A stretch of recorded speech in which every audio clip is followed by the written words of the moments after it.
se encuentra el camino como para recuperarlo, y en el departamento de Canelones seguimos aumentando el stock y seguimos aumentando la cantidad de productores, y fundamentalmente seguimos aumentando el éxito que la actividad ovina encarada de esta manera que hemos propuesto está teniendo, y eso es lo que constituye un llamador muy importante, y está sustentado en la participación del sector, de las agrupaciones de productores, de las entidades de productores, de la sociedad de fomento, nucleadas en la Comisión Nacional de Fomento Rural, pero también los clubes agrarios del movimiento de la Junta Agraria, con los que trabajamos casi que hermanados desde hace ya más de 10 años.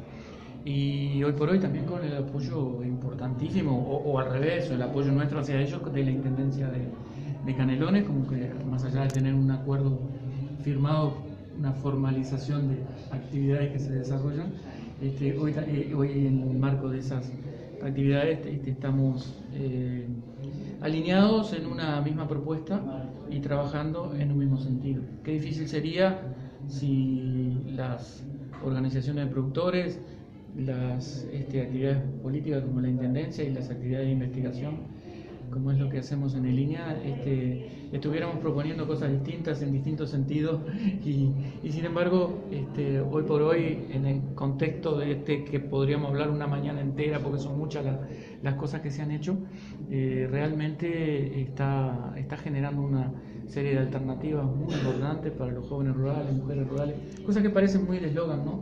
Hoy todo el mundo habla de la agrupación de productores, todo el mundo habla de la mujer rural, todo el mundo habla de los jóvenes rurales. Sin embargo, creo que a través de la oveja hemos logrado plasmar eso en una realidad productiva.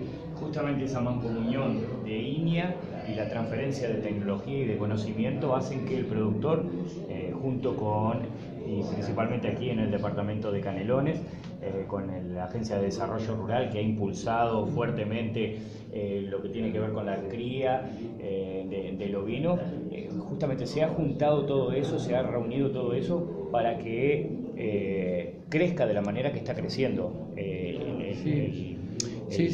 lo que tiene que ver no solo con la cría del ovino, sino con el afincamiento de los jóvenes y de las familias rurales. Sí, se está dando eso que parecía años atrás, parecía una utopía, o parecía que solamente estaban los discursos, y sin embargo se está dando. Las mujeres rurales en este tema de la oveja han sido un puntal fundamental, como en el tema de los fondos rotatorios que lleva junto con INEA la Comisión Nacional y la Sociedad de Fomento, y cómo la mujer se ha involucrado cuando son presidentas de la Sociedad de Fomento, de qué manera el cariño con que trabajan y la eficacia con la que desempeñan las tareas, y los jóvenes, por supuesto que son muy importantes también.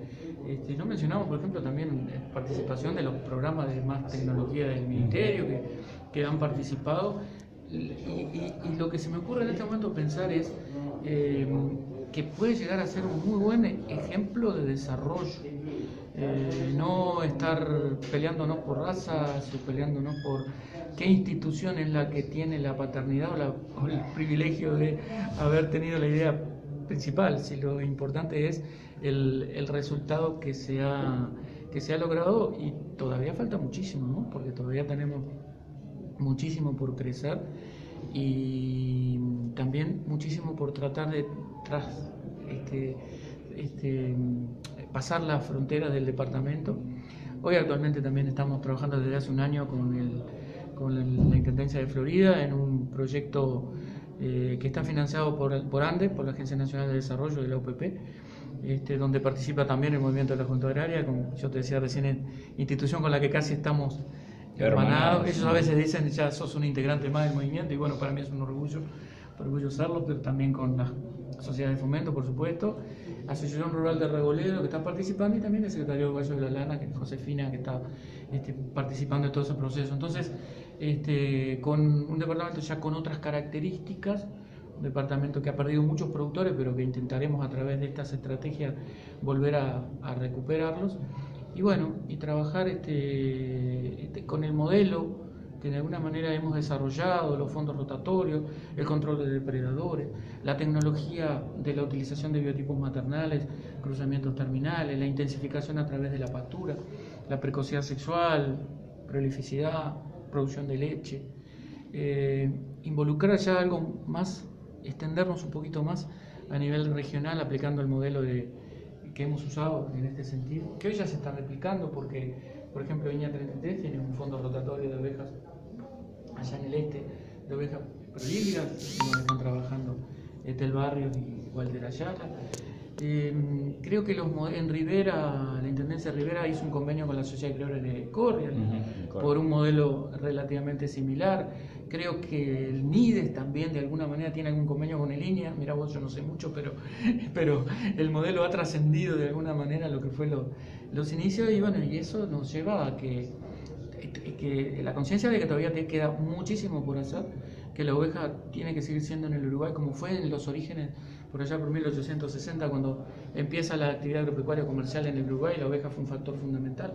Y bueno, habiendo pasado ese periodo donde se habían alineado todos los astros para que todos los productos costaran, valieran, hoy volvimos un poquito a la realidad. Creo que la oveja otra vez podría llegar a ser, o vuelve a ser, si lo manejamos bien, un motor de desarrollo. ¿Estamos lejos de llegar a los 26 millones de animales?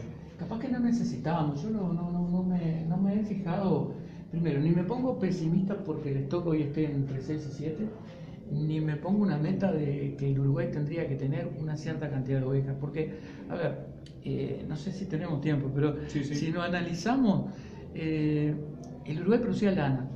¿Cómo producimos lana? Aumentando la carga.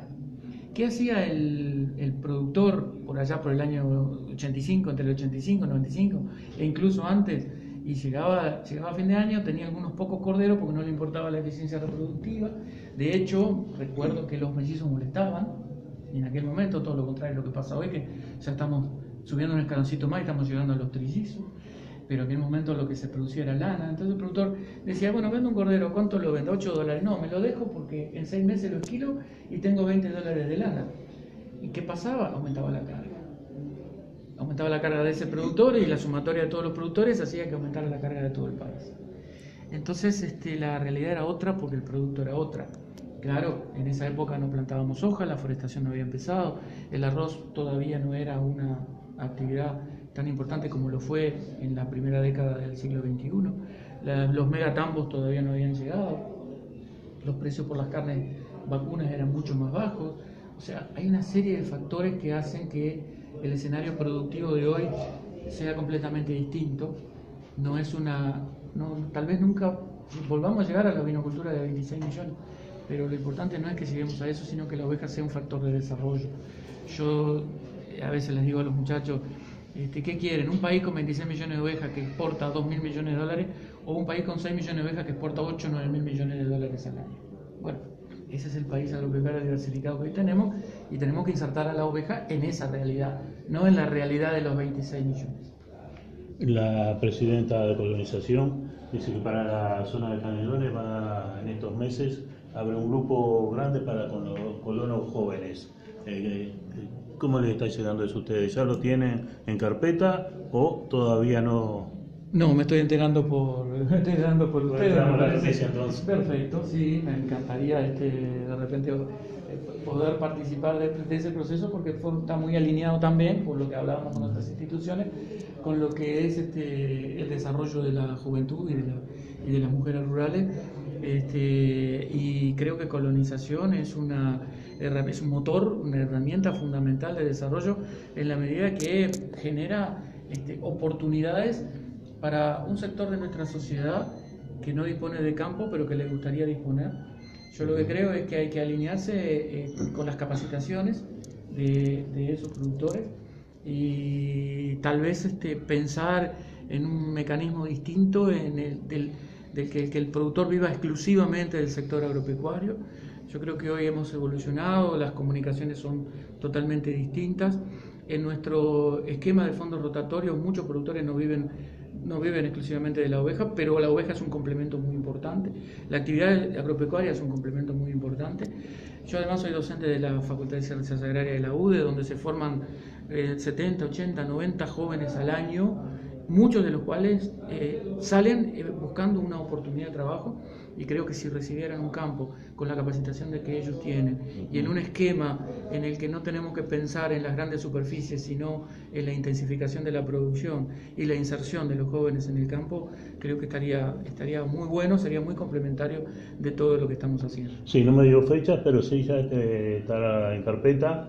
Antes de fin de año va a estar ese proyecto justamente para la gente de jóvenes de Canelones, de poder darles tierras, principalmente jóvenes, de 18 a 25 años, creo que fue, me dijo. Así que bueno. Sí, a mí en este momento lo estoy procesando recién la iniciativa, que obviamente me parece muy buena, y se me ocurre que tendría la participación del movimiento de la Juventud Agraria, que tiene una matriz de referencia en las escuelas rurales y que tiene una experiencia de trabajo de varias décadas, de más de 50 años, con jóvenes rurales y fundamentalmente en el departamento de Canelones, debería cumplir en ese esquema debería cumplir una tarea muy importante, porque hoy lo que vemos es que muchos jóvenes nacen en el campo, viven en el campo, pero los padres todavía están en la actividad. Y ya los campos no son, sabemos que Canelones es el departamento del país que tiene campos más chicos y lo conocemos muy bien desde un punto de vista cultural, del desarrollo cultural y productivo. Y el movimiento de la Juventud Agraria, a través de ese mecanismo que tiene tan validado y tan exitoso de los tres puntales, el deporte, la música y la actividad agropecuaria, y hoy la actividad agropecuaria con un componente tan importante de los fondos rotatorios ovinos y de la oveja como factor de desarrollo. Vieron ayer 3 muchachos de Canelones participaron en la pista de Milcha y fueron, no sacaron los grandes campeones, el año pasado sí, pero fueron premiados. Entonces se han insertado incluso socialmente. Por eso creo que debemos una vez más alinear esfuerzos entre todas las instituciones.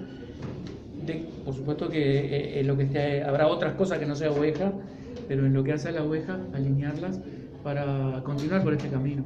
El ministro en las diferentes conferencias de prensa hizo hincapié en 3 puntos: conciencia agropecuaria, buenas prácticas agrícolas y transferencia de tecnología, de conocimiento.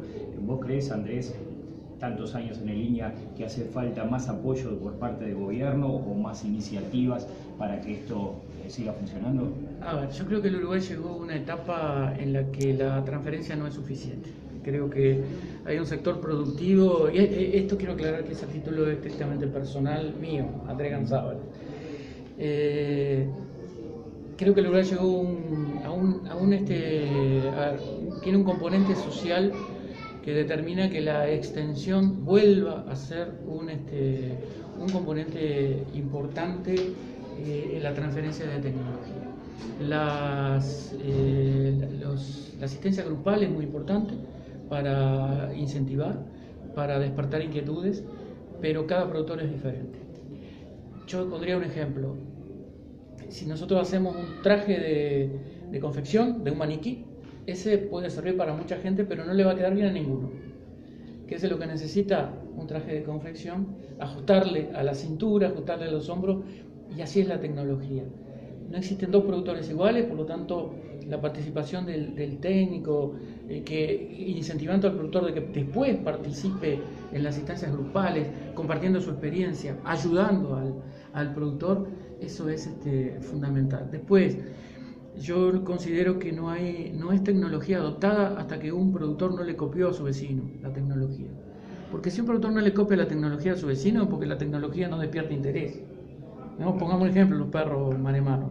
Nosotros podemos llegar a 1, 2, 3, 4 productores, pero la realidad es que cuando se consolidó la experiencia es cuando el vecino vio cómo trabaja el perro, cómo cuida las ovejas el perro del vecino. Y eso creo que es similar en todos los aspectos tecnológicos. Y después la etapa de conciencia me parece fundamental, y está relacionado con lo que hablábamos hace un rato con el tema de colonización. Creo que Montevideo y los pueblos del interior está lleno de citadinos que tienen vocación por el sector agropecuario, pero primero no lo saben y hay que tratar de descubrir esas vocaciones. Y segundo, si lo saben y descubren la vocación, después no tienen oportunidades. porque vamos a pensar una cosa desde el punto de vista social, y yo no sé si les estoy robando mucho tiempo, pero igual ustedes por parte... Es un gusto para nosotros poder compartir esta visita y tus conocimientos. ¿Qué es lo que ocurre? Hoy, ¿cuántos, socialmente hablando y culturalmente hablando, cuántos productores agropecuarios están en este momento sentados arriba de $2 millones pasando necesidades? Eso se llama cultura. Y eso es un productor que tenemos que preservar, porque si el productor lo ponemos a pensar, y capaz que ni siquiera debería decirlo al aire, si el productor se pone a pensar que está sentado arriba de $2 millones pasando necesidades, porque hoy estamos hablando de 300, 400 hectáreas y es un pequeño productor, vende y se compra un apartamento 2 en 3 en Montevideo. No lo van a hacer de todas maneras, y si me animo a decirlo es porque conozco a nuestros productores y sé que van a seguir vinculados al sector agropecuario. Pero pensémoslo en contrario. ¿Cómo hace alguien que por el contrario vive en el pueblo? ¿Cómo hace para tener una suma de dinero como esa para poder trabajar? Entonces, necesariamente se tiene que insertar en menores superficies. Si se inserta en menores superficies, aquellas que están al alcance de las posibilidades, y bueno, por ahí pienso que colonización es una de las opciones importantes, tenemos que desarrollar alternativas que puedan ser desarrolladas en la pequeña escala. Y muchas veces, las alternativas desarrolladas, más que muchas veces, la mayoría de las veces, las alternativas desarrolladas en la pequeña escala requieren de otro ingreso adicional, un trabajo u otra actividad. Pero ¿y cuál es la ganancia neta de todo ese proceso? Cultura. La cultura. Vamos a tener un ministro que el Uruguay tuvo en el año 63, dijo 63, estamos hablando hace muchos años atrás. Recién nacía yo. Sí, yo tenía poquitos años, había nacido, no voy a negarlo. Pero no lo escuché en el momento que lo dijo, lo leí más adelante. Me lo pasó un compañero de trabajo, de Sarabia, Horacio Sarabia fue el que me pasó esto que voy a decir ahora. La estabilidad social de la República depende de la existencia de un numerosísimo grupo de pequeños y medianos productores rurales familiares. Textual, no me faltó ni una coma ni un punto. Eso creo que a pesar de que estamos hablando de casi 60 años atrás, hoy se sigue aplicando. La presencia de productores rurales familiares, pequeños, con alternativas de desarrollo que hoy son otras, como consecuencia de la tecnología, de la comunicación, de las posibilidades de no centralizarnos nuestras vidas necesariamente y despertar esas vocaciones que están en todo el país. Porque después pasa lo contrario. Hay muchos jóvenes que nacen en el ambiente rural, que no tienen vocación por lo rural, que se quieren ir a vivir al pueblo y uno se queja. Y no veo la necesidad. Creo que perfectamente hay que favorecerles el hecho de que desarrollen sus actividades donde ellos tienen vocaciones para desarrollar. Pero también tenemos que contemplar el proceso contrario. Claro. El de decir, si hoy pongo como un ejemplo muy puntual, mis alumnos de la Facultad de Ciencias Agrarias, o sea, entre los cursos de agronomía, licenciatura y técnico agropecuario, tal vez haya 80, 90. De ellos la mitad no tienen campo. ¿Y qué les vamos a ofrecer para que, habiéndose capacitado, entonces hoy estamos llegando, cuando ofrecemos campus, estamos llegando a los que están capacitados o no? ¿Estamos pensando en cosas que son aplicables para este siglo o de repente en conceptos un poco más antiguos que eran válidos antes, pero lo mismo que pasa con las ovejas, la tecnología que era válida antes, hoy no, hoy tenemos que cambiar, pensarla de otra manera y las pruebas están a la vista y entonces ahí de repente podemos, alineando los esfuerzos, podemos lograr grandes cosas. Pero no es que perdimos la cultura de antes. Antes se decía así, el gaucho o el estanciero se levanta a las 4 de la mañana y ya arma el fogón, el mate y un pedazo de cordero. ¿No perdimos la cultura de comer el ovino? De comer el ovino no creo. Porque solamente para fin de año todo el mundo se mata en conseguirlo. No, pero las bajaditas de consumo siguen existiendo. Es cierto, sí que hoy aquellos fogones que cuando nosotros éramos niños, y que tan lindo, ¿no? Uno recuerda, una vez se siente hasta el humito, recuerda a través del humo esas cocinas, y bueno, pero son cosas que están todavía en nuestras tradiciones y que tal vez tuvimos que sacrificar en pro de una evolución social que no podemos cambiar. Hoy yo veo familias que tuvieron muy tradicionales del Uruguay, que tenían mucha tierra, pero que tuvieron 8 o 10 hijos, y entonces cada uno de los hijos pasó a ser un pequeño productor. Y después vendrán algunos de los hijos se quedan en el campo y otros no, y le venden la fracción al hermano, y habrá alguien que viene de afuera, del sector agropecuario, y empieza a comprar fracciones, y se hace un campo más grande. Pero esos son ciclos. Nos quejamos de hoy por hoy de la extranjerización de la tierra, porque vienen extranjeros a comprar. El problema no es quién compre o quién no compre, el problema es quién produce o no produce, porque cuando el Uruguay comenzó, eran todos extranjeros. Los ingleses del Río Negro hacia abajo, en la mitad del siglo XIX, empezando por Jackson y un montón más que no es momento de nombrar ahora, pero se radicaron en el Uruguay, tuvieron sus hijos en el Uruguay, los brasileros en el norte, después las migraciones de vascos fundamentalmente que vinieron a colonizar algunas partes del Uruguay como trabajadores rurales o como propietarios. Tenemos que repasar un poco la historia para tratar de también entender esos procesos sociales y adaptarnos a lo que nos está pasando en este momento. Bienvenida a las tradiciones. A mí personalmente me encanta. Te agrego aquellas viejas esquilas, ¿no? De 5.000 ovejas donde yo les cuento a los más jóvenes, donde los gurises aprovechaban para comer, ¿no? Porque la comparsa iba con la familia, con el cocinero y entonces los gurises de la zona y del pueblo aprovechaban para hacer las 4 comidas del día, pero al mismo tiempo aprendían, por supuesto, pero como contraparte oficiaban de venteveos, barrían la cancha y pedían la volada cuando el esquilador ya estaba cansado y aprendían un oficio y aprendían a esquilar. Y eso por supuesto cómo no se va a extrañar. Pero bueno, tenemos que tomar de las tradiciones aquellas cosas que realmente nos sean positivas para evolucionar y progresar en aquellas que la tecnología, la ciencia nos dé mejores posibilidades de desarrollo. Andrés, antes de preguntarte lo que has visto aquí en la Expo Prado, contame, porque se viene el segundo encuentro del Ovino en la Granja. Sí. Tuvimos la experiencia el año pasado de compartir un domingo espectacular con el primer encuentro del Ovino en la Granja. Sí. Contame cómo se viene preparando todo para el tercer domingo de febrero del 2019. Bueno, hablando de tradiciones, ¿no? ¿Cómo cambian las cosas? Que en Canelones, y además en una zona vitivinícola, hortícola, está un poco al norte de Melilla, que fue en algún momento el centro de la producción hortifrutícola del Uruguay. Hoy, una vez al año, se organiza algo que se llama el Encuentro del Ovino y la Granja, ¿no? Con una clara incidencia de la oveja en el desarrollo y en el arraigo de mucha gente que también viene de afuera. Es maravilloso que ellos están en este momento trabajando en su personería jurídica, porque con el dinero que hicieron el año pasado van a comprar ovejas para seguir distribuyendo en el mismo modelo del fondo rotatorio.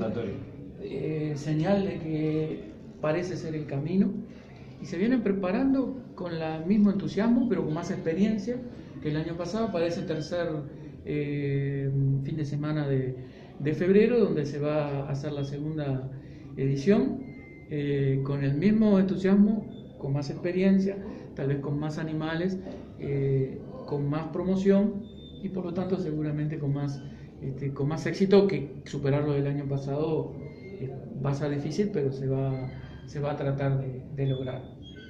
La cantidad de animales que fueron, en ovinos, la cantidad de razas que se presentaron, la importancia de las autoridades que asistieron, como forma de dar el apoyo, ese apoyo que siempre es importante y increíble que hayamos en tan pocos años, porque estamos hablando de alguna década tal vez, que en un ciclo de vida de un país y de una región es un tiempo corto, haber logrado que una tradición surgiera en una zona donde las tradiciones eran muy otras. Tal cual. Bueno, contame qué has visto aquí luego de la jura de Milcha de la jornada de ayer. Sí, estuve viendo la jura de casi todas las razas ovinas, ¿no? La Milcha es un biotipo maternal que, bueno, nosotros trabajamos desde el año 90 en adelante, primero como raza lechera, después casi simultáneamente como biotipo maternal, en ese proceso evolutivo de un material que el Uruguay no tenía, de altísima precocidad sexual. Vimos una gran campeona una oveja, que es una cordera, que es diente de leche, que está cumpliendo 1 año y que hoy acaba de parir. Está con 2 corderos en el galpón. Póngale números a eso, ¿no? La importancia de la precocidad sexual, de la eficiencia reproductiva, que ya la cordera quedó preñada de mellizos, ganó la mejor ubre siendo cordera, y eso nos habla de las posibilidades biológicas que un material genético así puede desarrollar. Y de la mano, por supuesto, de la pujanza de sus criadores. Pero estuvimos participando también de la pista de Texel, una raza que para cruzamientos terminales, velocidad de crecimiento, también, que también en la zona de la que estamos hablando tiene una participación muy importante. También estuvimos en la pista de Hampshire. Como siempre, grandes niveles genéticos, obviamente que reflejando el estado actual del ánimo de los productores agropecuarios. Claro. Y a mí lo que más me gusta es venir al Prado, es que para empezar me encuentro con cantidad, tendría lo que puedo llegar a recorrer en 2 meses en un periodo normal, acá lo puedo tener en una semana, ganando mucho tiempo, con menos desplazamiento, pero a su vez como aquí compiten de igual a igual productores que tienen 5 hectáreas, 10 hectáreas, con otros que tienen algunos miles. En una justa que es hermosa en ese sentido, porque cuánto hay de inversión en la genética, pero cuánto hay también de cariño en lo que se trabaja. Entonces, por ahí muchas veces se habla de la fiesta de la genética, que es cierto, aunque no necesariamente al Prado viene lo mejor de la genética, porque es imposible saberlo. Y también es cierto que un animal preparado para el Prado es un animal que no es rentable en condiciones productivas y comerciales, pero el Prado tiene un valor, el Prado y todas las exposiciones de animales tienen un valor en sí mismo, es el valor cultural, social, de la integración de productores. Hoy ya vi que se cotejaban muchachos del movimiento de la juventud agraria que recién empiezan, y ya el año pasado lo habían hecho, con productores de muchísimos años y de muchísima escala. ¿Sí? El año pasado... Y compitiendo con cabañas, con otro poder adquisitivo, ¿no? Con otro poder adquisitivo y con otra trayectoria, con otra experiencia. La cabaña no es algo que se aprenda de un momento para otro. ¿No? Me acuerdo que cuando empezamos a tratar de capacitar a los muchachos del movimiento de la juventud agraria, visitamos en Casupá, en la zona de Casupá, nada menos que a la cabaña de San Salvador de García Pinto. Nos recibieron allí Andrés. García Pintos y familias que ayer robó por goleada, se llevó todos los premios. Sí, son muchos los García Pintos, por eso allí en Hampshire Gabriel y Tachi se llevaron muchísimos premios. Bueno, y iban a entrar los correalistas, los García Pintos correalistas, y qué lindo fue ver que los muchachos llegaron a ver la cabaña de la añeja cabaña de San Salvador, sacaron ideas, pudieron compartir con Andrés y García Pinto y con Manuel, en aquel momento el hijo de Salvador, el más chico, que fue alumno mío de la facultad, compartir algunos momentos y sacar aprendizajes entre 2 escalas, si querés, sociales muy diferentes, claro, pero con un esfuerzo muy parecido y con un entusiasmo muy parecido. Me acuerdo que lo primero que Andrés les dijo fue, lo primero que tienen que, si quieren meterse en la cabaña, lo primero que tienen que hacer es aprender a perder. Eso lo recuerdo claramente, porque sale un gran campeón cada cuántos años. Sí, ellos mismos son un ejemplo de ello, compitiendo en Corrial, que es evidentemente es una raza de mucha competitividad y muy difícil de... Pero entonces, todas esas cosas son las que creo yo que son positivas de este tipo de actividades, de esta fiesta, que vamos a hablar del Prado, que tiene más de 100 años, un lugar que ha sido siempre un tema de integración entre el campo y la ciudad. A veces me pregunto cuántas vocaciones habrán surgido recorriendo